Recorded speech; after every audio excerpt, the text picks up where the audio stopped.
If you've seen Zootopia, you know it's one of Disney's best animated films of the past 10 years. For what? But did you know that the world's largest animation company has shared several details about the second movie featuring Judy and Nick? I don't know. Check out everything we know about the film that was revealed at D23, as well as all the amazing things hidden between the lines of the movie's promotion. So hop on board, because another episode of Cinewave is starting now! According to Jennifer, Judy's official voice actress, who presented the launch of Zootopia 2 during D23, the biggest news is definitely the introduction of a second group of animals in the city, the reptiles. This is even reflected in the logo of the second movie featuring the police bunny and her partner Nick, where the base of the number 2 not only has scales, but is also shaped like a snake. One of the main premises of Zootopia is that the city is exclusively inhabited by mammals, whether carnivorous or herbivorous by nature. For this reason, Jennifer mentioned that in this Disney movie, we'll discover more about the dark past involving the reptiles in Zootopia, which is currently one of the biggest mysteries in Judy and Nick's new adventure. And it is from this new group of animals that one of the main characters in the new movie will emerge: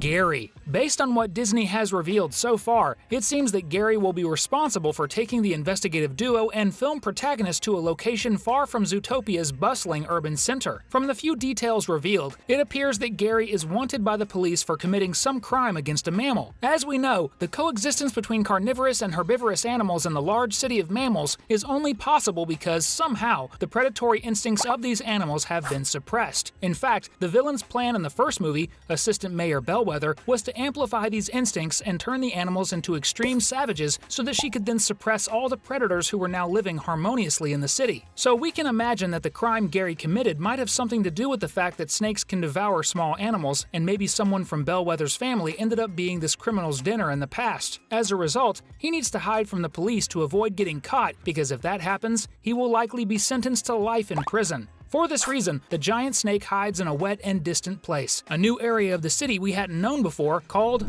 Marsh Market. This new neighborhood hadn't appeared on the city's maps until now, but it is likely located in the Canal District area, which was previously known as Marshland. But before we dive deeper into all these amazing details that will appear in this new Disney movie, if you enjoy Judy and Nick's adventures, leave a comment below with #Zoo in honor of the animals there. Really? As mentioned, the neighborhood is a swampy area primarily inhabited by aquatic and semi-aquatic mammals, whose activities are related to fishing. Among these animals, we can identify some species like a beaver named Nibbles, a buck-toothed and very friendly beaver, who will fully support the duo in their search for the fugitive Gary. In addition to the beaver, we can see other animals in Zootopia's most rustic neighborhood, such as sea lions, hippos, and even dolphins, who are residents of the new district. On the city map, we can notice another very interesting detail involving this neighborhood that will be heavily explored in the new movie. We see that the district bordering Marsh Market is none other than Tundra Town, the icy neighborhood ruled and controlled by the most fierce and cruel of all the mafia animals in Zootopia, the tiny Mr. Big. And, as we'll discuss in the character segment, we can expect a lot of exciting things to happen from there. That sounds great.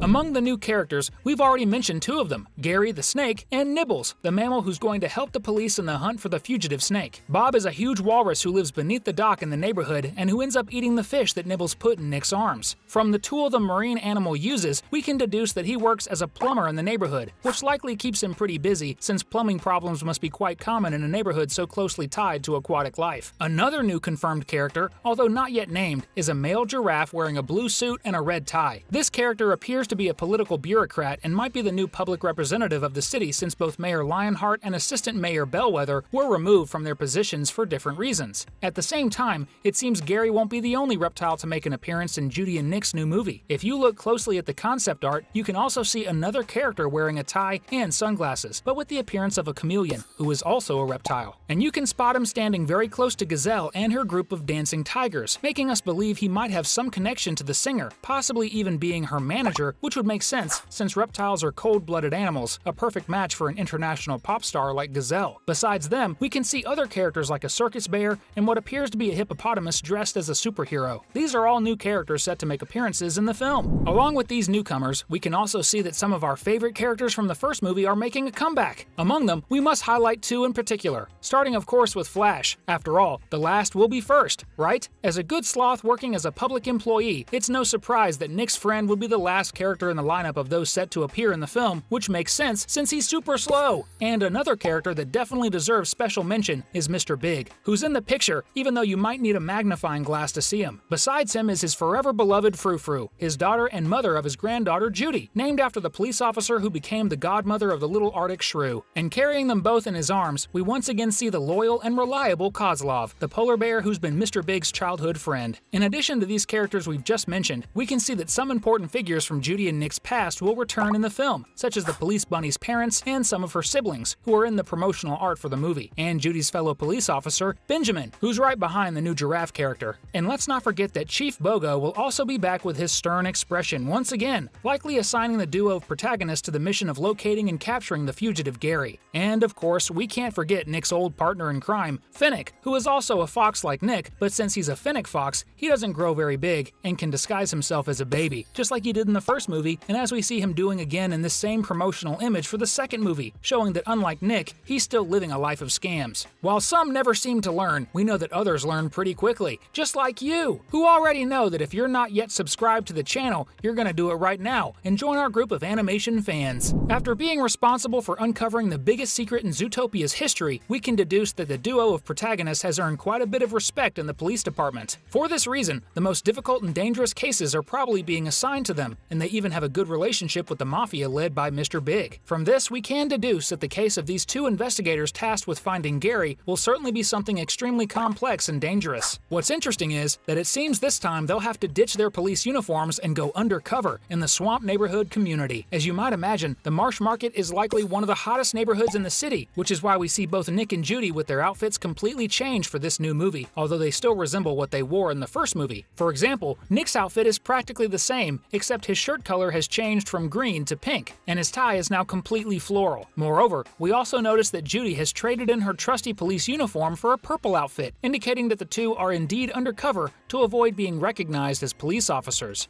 We can also see that both are wearing hats, with Nick sporting a fisherman's hat and Judy wearing a cap that matches her outfit. It's going to be so exciting to see how Zootopia 2's story unfolds with these two teaming up once again to uncover big mysteries involving the city's animals.